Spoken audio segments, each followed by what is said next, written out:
So, dear brothers and sisters, there is a Catholic influencer, as is a common kind of a thing today. Before, people used to talk about authors and journalists and researchers. Now they talk about influencers. But Catholic influencer from Australia called Matt Fradd, and he was in Austria there last week, and he gave a talk, and it was an interesting talk. I found it was very unusual, and you'll see why in a sec.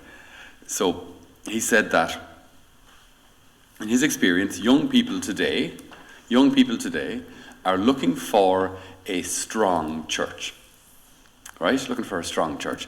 And I think for many of you, or maybe some of us, when you hear that, you go, oh, no. So we have to be careful to understand correctly what that means. Now, in other circles, so in every other kind of facet of society, clarity and strength are considered good things. So you just imagine a bunch of under 18 hurlers turning up, and the coach is there, and the coach is like, right guys, so what do you want to do? And all the lads are like, you're the coach, I don't know. Should we run? Should we do a couple of warm-up laps or something? The coach go, yeah, okay, yeah, good, yeah, right, we'll do some warm-up laps, great. Then the warm-up laps are done, and then he'll say again, what do you want to do now? Skills and drills, I suppose. Yeah, that's what we normally do, I suppose. Yeah, now is this coach being kind of open-minded and getting everyone together as a team? And is he kind of drawing people together, or is he just kind of falling short of his job to come with a plan and recognize, like, okay, the last couple of matches I could see, lads, the last 10 minutes of the game, you didn't have the wind in you, right? So we need to build up our fitness. Or maybe you were getting knocked around a lot, so we need a bit more weight training. Or, the free taking was disastrous, so we just need to work on skills. The coach has the overall view, he sees what needs to be done, and that's what we practice, that's what we work on. He's got the vision for the ruin of the team, and then he gets the team behind him, and off he goes. That's good leadership. That's good leadership. That's the same in any school, any factory, anything. If a principal in a school walks in and asks the students, so what do you want to do today, students? They'll say, Miss, we're just feeling stressed, so if we could have a free day, that would be great. Free class, maybe even free class, free half day. I think it would help with everything. And she'll go, okay, if that's what you want. That's not being a good teacher. It's not being, I understand, kids, I understand you're tired, I understand you're stressed, it's a leaving cert, okay. So we'll get a little work done, okay? Because actually what will alleviate the stress is actually knowing the answers, right? What makes exams stressful is when you don't know the answers. When you do, then it's a lot less stressful. So how about we get a bit of study done? That'd be all right? Good leadership, which is actually like a form of strength. Now we've again careful. Strength does not mean dominance. It doesn't. Every time you pick up a child, a little bouncing baby of 10 pounds, right? I can lift way more than 10 pounds. What's that, kilos? I can lift 90 kilos, which is like lots of pounds.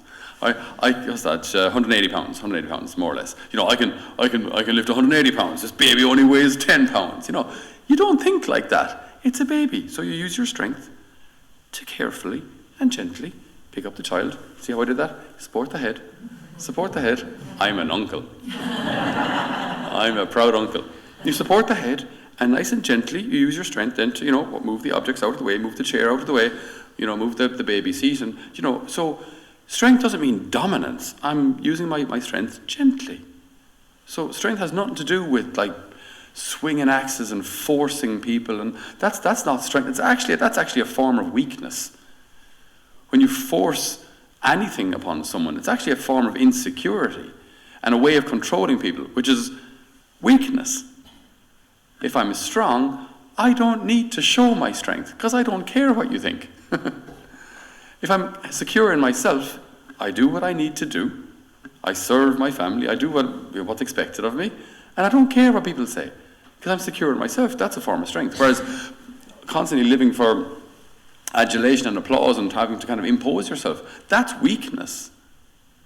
Okay, so back to what Matt Fred said. He said that the young people today are looking for a strong church. And he said that's why a lot of young people are actually tending towards the Latin Mass.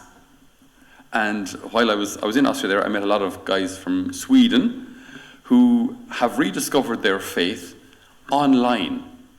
So they've found different speakers and influencers and things online. They're watching them, and then they're finding some local Latin masses, and they're going back to those. Very interesting how globalism can actually be used positively at times. But why are they going to the Latin Mass? Because they look like they know what they're doing. You know, you go in and everything is measured and everything is very, very reverent. Everything is super reverent. So, just briefly with yourselves, I think it's good to delve into what that means, what it means to have a strong church. Because, again, it does not mean going back to any sort of a dominant church that controlled everything. That's not strength. So what is strength? What does a strong church look like? I think we can look at three elements. Number one, that we're strong in our identity. We know who we are. So our psalm today said so beautifully, happy the people the Lord has chosen as his own. Happy are those the Lord has chosen as his own. That's us. Without any boasting, that's us. The Lord chose us. We're baptized, we're taken into him. And we can actually call God our Father. So we can be strong in our identity. Who are we? This is our kind of our course over the weekend for those who come to the Be Healed retreat. Who are we? What is our core identity? Children of God. So again, so this is a strength, but maybe in the eyes of the world it might look like a weakness, but this is actually our strength. I know who I am. I know who I am. Do you know what I mean? I'm the son of God the Father. I'm a father, so I'm a son of God the Father. I know who I am. That's a strength. If I don't know who I am, then I look to everyone else to affirm my identity. Who do you think I am? Who should I be for you? How do I have to be a kind of like a chameleon to please you? So maybe I should be the funny guy. So I'll tell you loads of jokes. So at Mass now I'll have a little book here now with 3 or 4 jokes that I land during Mass because my job is to be the funny one. Because if I'm funny, people will like me. And if people like me, then I feel good about myself. It's not my job to be funny. You know what I mean? It's my job as a priest to help get myself and anyone entrusted to my care to God. That's my job. So if I'm confident in that, if I know who I am, that's a form of strength. Secondly, so know who we are. Secondly, to know what we have, to know what our treasures are. I was just talking to someone this morning at breakfast. Our breakfast conversations are often food for homilies, but we were just talking about, I suppose, a difference between a generation or two ago and the young people today. A generation or two ago, they often have a lot of baggage as regards the church. Some negative things about the history of the church, and maybe a church that they might have considered dominant, or maybe, generally speaking, they haven't actually experienced a dominant church, but the reputation of the church is that it was very dominant. Whereas young people today don't have that baggage at all. They've never experienced a church that was powerful. They've never experienced a church that was dominant. When was the church dominant last? Like, I don't know, early 90s at the latest. Since then, it has not been dominant. So they've never experienced that at all in living memory for them. So their experience of the church hasn't got all this baggage. So when we talk to them about prayer, for a lot of older people and think of prayer, they go, oh, bless, down on your knees, and all sorts of rosaries and prayers, and the shawl over your head. Young people have no idea what that is. So when you talk to kids about prayer, they go, oh, what's that? What's that? They have no experience of it at all. They don't know what it is. Or when you say pilgrimages, kids actually get excited. Whereas maybe older people might think, oh, Jenny, Knock. Remember going to Knock on the bus. Remember the buses back in the 80s? Some of you might remember them. I barely do. I'm not sure if they had suspension, and I think the seats were made of timber. They were boards, right? They were probably transporting some cattle up north as well, so they had some sheep maybe in the back of the bus while you were at it, and they always smelled of diesel and chewing gum. Remember that? And maybe even other substances that may have come up on previous journeys. They were not pleasant places to be, and the trip to Knock, no matter where you live, is always 3 hours. is it's a mystical place. No matter where you live, Knock is 3 hours away. And the idea of going to pilgrimage, like, oh, bless us and save us, like it was tough going. It was tough going. We made it though, made us the men we are today. But the idea of pilgrimage was kind of tough. Whereas today, kids go, oh, road trip. Go to Medjugorje, cool, free pizza or cheap pizza. So like prayer is actually to be rediscovered as something positive. Pilgrimages are positive, even retreats. Yeah, great. There's no negative baggage. Kids today have no negative baggage because they've just never experienced these things. So it's all new. It's fantastic. Clean slate. So while they have this clean slate, they're looking for a church that knows what it's talking about. They look like a church. They're looking for a church that's strong. Because why would you join anything that doesn't know what it is? Why would you join any group that, when you get there, everyone's like, yeah, so what do we do today? I don't know what to do. I don't know. What do you want to do? I don't know. What do you want to do? Let me know. What kind of a group is that? You join the church and then you walk in and everyone is, imagine if you're just, again, clean slate, absolute atheist. You walk into a church, right? What do you see? What do you see? Well, we walk in here, it's plain obvious that the cross, the altar, and the tabernacle, these are the centre of attention. This is the centre. Priest chair is off to one side because he's not the centre of attention. But then we've got benches here and we've got kneelers. Why are kneelers important? Because there's something going on here that's a bit supernatural. We don't kneel to anybody. Anybody. Except that one occasion when you're proposing to a lady. Kneeling is helpful. Otherwise, when do you kneel? Getting your slippers under the bed, maybe. Apart from that, we never kneel. We kneel to God and God alone. That's why these kneelers are here. So you walk in, as you're looking around, like, what do you see? Imagine, like, from an atheist perspective, what do you see? And then during Mass, if you had no idea what was going on, okay, so we show reverence at certain moments. We stand up, we kneel down, and this emphasizes then what's important about what's going on here. So we stand to attention for the gospel. We kneel then for the consecration. And then people go up and receive this white little thing. And when they come back, they pray, like they're quiet, they're recollected, like. Okay, so that's obviously a special part of the Mass then. That's kind of a prayerful part. Again, if you have a clean slate and just observe the Mass, what happens at the Mass should be catechetical. Our behaviour at Mass should actually win people over to believe what we believe. They should see what we believe by how we behave. When you come to Mass, there should be a sense of otherworldliness, a sense of the divine, a sense of reverence, these moments of silence, these moments of prayer. The priest isn't a performer, but he's actually speaking to God. Even the music is otherworldly. The music isn't pop music. It's not the same music that we listen to out there. It's different. It's deliberately different. It's sacred music, reserved for God. So when you come in and you witness these things from the outside, it should be obvious this is different. These people know what they're doing. And there's a strength in that. So we know who we are. We know what we have. We know the treasures that we have. When we're feeling weighed down by our mistakes and our faults and our failures, we have confession. We have a sacrament, the antidote to guilt, sacrament of healing, confession. We know what we have. We know what we have in the Eucharist, this food for the journey, if you will. The Eucharist, Jesus who gives himself to us so that we can be nourished and strengthened from the inside, in our interior life, that we can come back and find him and be strengthened to take the next few steps on this journey towards him. So we know who we are. We know the treasures that we have. And ultimately, we know what our calling is. If we be careful if we use the word destiny, because destiny makes it sound like it's inevitable. And this is another problem which we mentioned over the weekend. If everyone goes to heaven, if simply everyone goes to heaven, then all of this is redundant and pointless. If everyone goes to heaven, why on earth do we need to study our faith, learn our faith, receive any sacraments? We're all going to heaven anyway, right? But as soon as you probe that expression a little, it starts to fall apart. Everyone goes to heaven. Oh, did Hitler go to heaven? No. So everyone goes to heaven except Hitler. What about murderers? Oh yeah, no murderers either. What about rapists? Oh, no rapists either. What about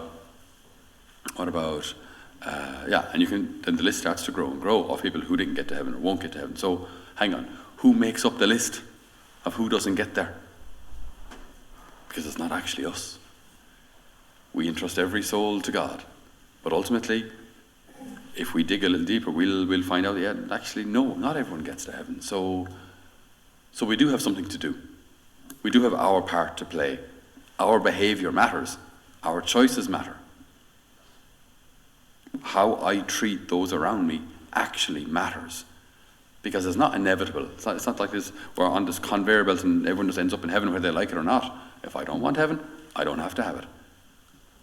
So it's a choice. I choose it. I actually choose it. I choose if I want God or not. And this is eternal life, St. John teaches us. And this is eternal life, that they may know the one true God.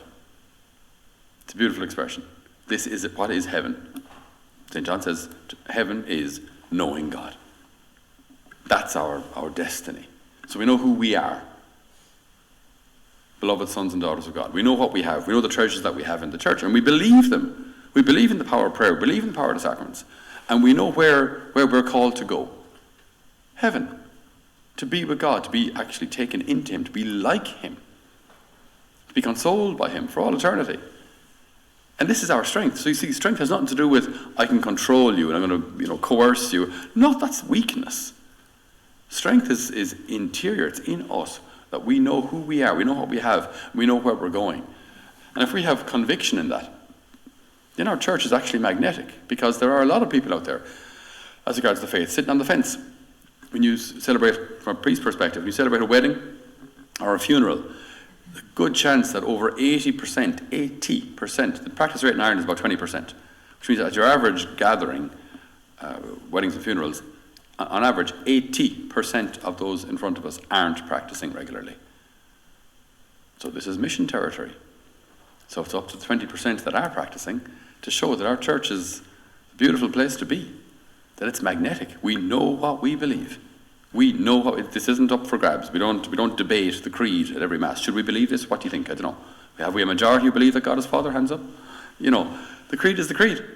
Our faith is our faith. It is what it is. It does not depend on popular opinion.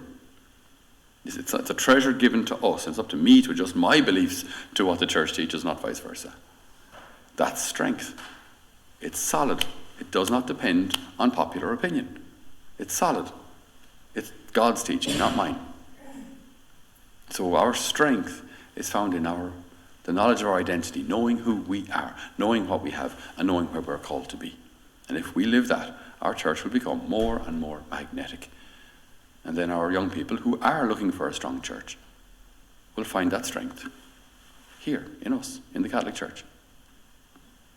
So we ask the Lord to continue to guide and renew our church, that it may be a magnet for all those, especially those in need, those who are lost, those who are looking for meaning, those who are looking for depth, those who ultimately are looking for their Father and a home. Amen.